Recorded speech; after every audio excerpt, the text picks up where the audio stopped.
MTI, that means mother tongue influence.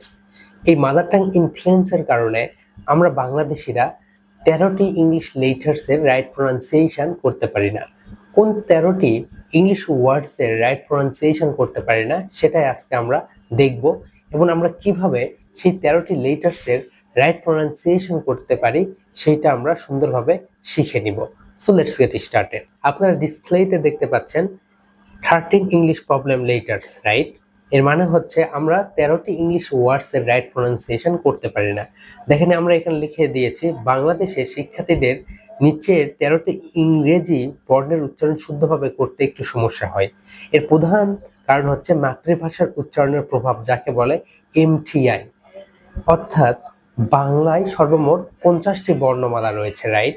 যেহেতু 50টি বর্ণ রয়েছে, এই বর্ণগুলোকে এইগুলোর কারণে আমরা এই MTI অর্থাৎ মাদার টাং ইনফ্লুয়েন্স, এটার কারণে আমরা আমাদের যে উচ্চারণটা সেটা সুন্দরভাবে করতে পারি না। তো এই মাদার টাং ইনফ্লুয়েন্সটাকে আমাদের ওভারকাম করতে হবে। আমরা কিভাবে এই মাদার টাং ইনফ্লুয়েন্সকে ওভারকাম করব? আমাদের বেশি বেশি বেশি বেশি করে প্র্যাকটিস করতে হবে। আমরা যত বেশি করে প্র্যাকটিস করব তত বেশি আমরা এটাকে ওভারকাম করতে পারবো। তো সর্বপ্রথম যেটা রয়েছে সেটা হচ্ছে ইংরেজি শুরুতেই গলদ, অর্থাৎ গোড়ায় গলদ, এ, রাইট? আমরা সবাই বলে থাকি এটাকে এ, কিন্তু এটা রাইট প্রনাউন্সিয়েশন হবে এ। আমার সঙ্গে আপনারা 3 টাইমস রিপিট করেন, এ এ এ। একটা বিষয় বা যে কোনো একটা জিনিস যখন আমরা 3 টাইমস করবো সেটা আমাদের মাথায় অটোমেটিক্যালি গেঁথে যাবে। Next one, F.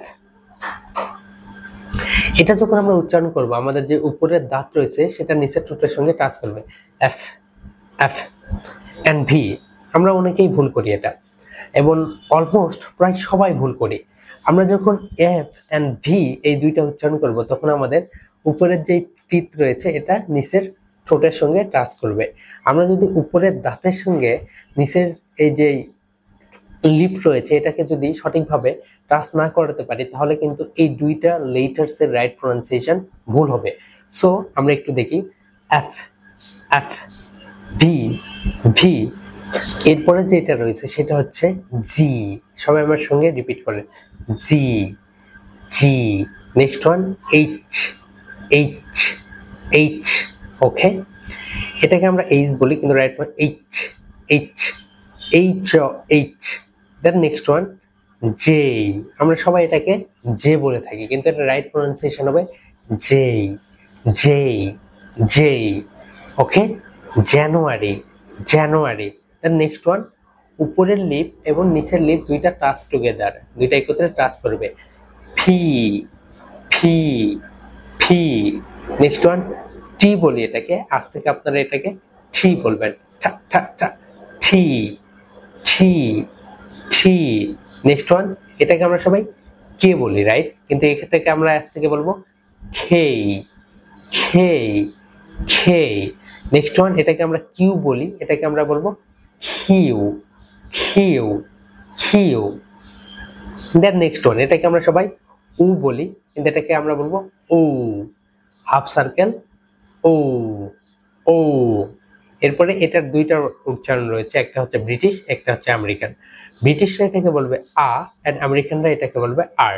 ওকে, প্রথম আমরা ব্রিটিশটা বলি আ অ্যান্ড আমেরিকান আর।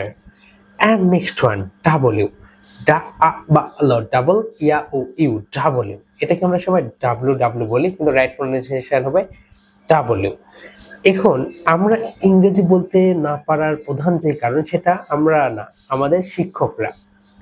আমরা যদি শুরু থেকেই এ জে ডাব্লিউ এগুলো বলে বলে বলে বলে আসি তাহলে 10 বছর 15 বছর পরে তো আমরা সেগুলোই শিখব। আমাদের একদম প্রি স্কুল থেকে এই ফনিক্স পদ্ধতিতে স্পোকেন ইংলিশ শেখাটা শুরু করতে হবে এবং ফনিক্স পদ্ধতিতেই বাচ্চাদের শেখানো শুরু করতে হবে। এতে করে তাদের ভিতরে কনফিডেন্স বৃদ্ধি হবে এবং তারা সুন্দর করে স্পোকেন ইংলিশে দক্ষ হয়ে উঠবে।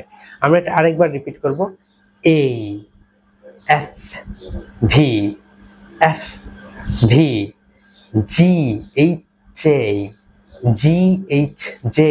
Next one, P T K Q P T K Q P T K Q.